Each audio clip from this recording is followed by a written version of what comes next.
Magandang buhay! Welcome back sa aking YouTube channel, Eileen Store Mix Vlog. Ayan. Today is Good Friday at nandito kami sa bayan upang sunduin ang mahal na poon, Jesus. Dahil sa pangatlong pagkakataon ay dito muli sa aming barangay magkakaroon ng pagsasabuhay ng paglilibing at pagbuburol sa imahe ng Panginoong Hesukristo. Alas 5 pa lang ng hapon, kami ay umahon na sa bayan dahil ganap na ika-6 ay kami ay ihahatid na ang mahal na poong Jesus kasama ang mga lay minister, ng mga sakristan at ng mga taong simbahan. Kaya kami ay sumalubong at yan na nga, nag-umpisa na siyang dumating. Jijik-jik oh. Ay, hindi bumasa pala. Nakakatuwa mga batang nag-aano sa ating ano. Si Jig-Jig. Yun na, ang ganda. Arin na.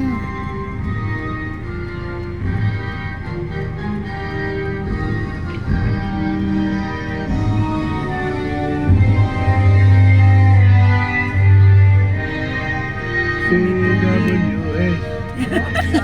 Ay, bakit nga? Ay, bakit nga meron doon? Nabahira ng ano yun. Ako'y nagbaon na ng aking tubig, hindi ako kukuha doon.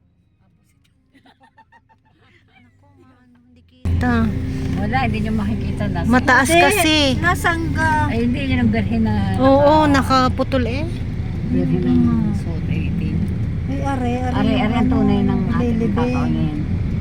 Yan, nakaitim. Ay, bakit pala sila naglakad eh?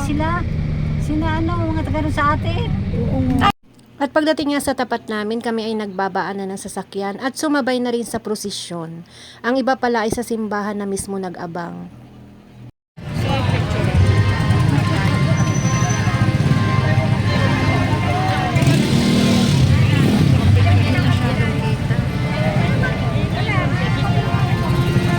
Kalooban mo po ng kapayapaan ang buong Taal at ang buong daigdig, lalong-lalo na ang Pilipinas.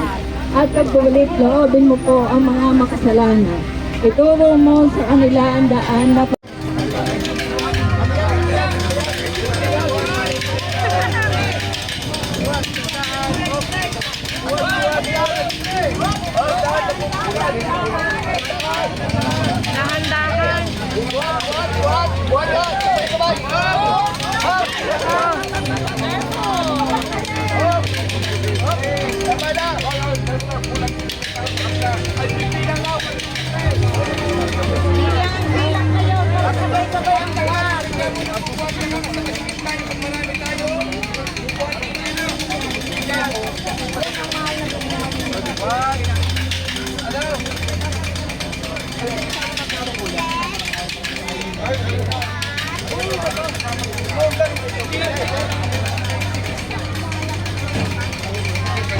At sa mga oras na ito ay nakarating na ang mahal na poong Jesus dito sa aming barangay.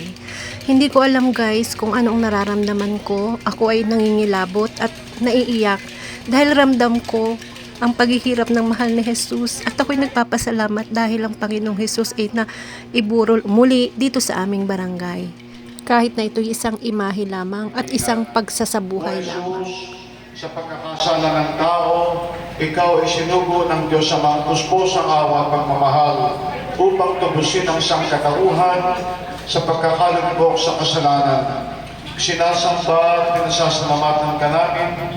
Ngayon kami ay tingin ng habis dito sa lupa habang pinaghinulayan ang mga sandaling ikaw ay nakahimlay sa iyong banal na kaibigan at alang-alang sa paghihirap na iyong tiniis sa mga biyayang tinamumo. Ang hapis at sakripisyong dinanas ng ating Panginoon upang sa gayon ay matubos tayo sa ating mga kasalanan at mapagkalooban ng buhay na walang hanggan.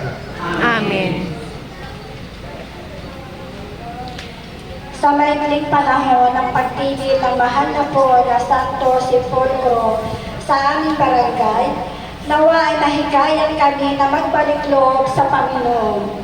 Sumunod ang buong puso sa kanyang mga utos at umasa sa kanyang awa at pagmamahal.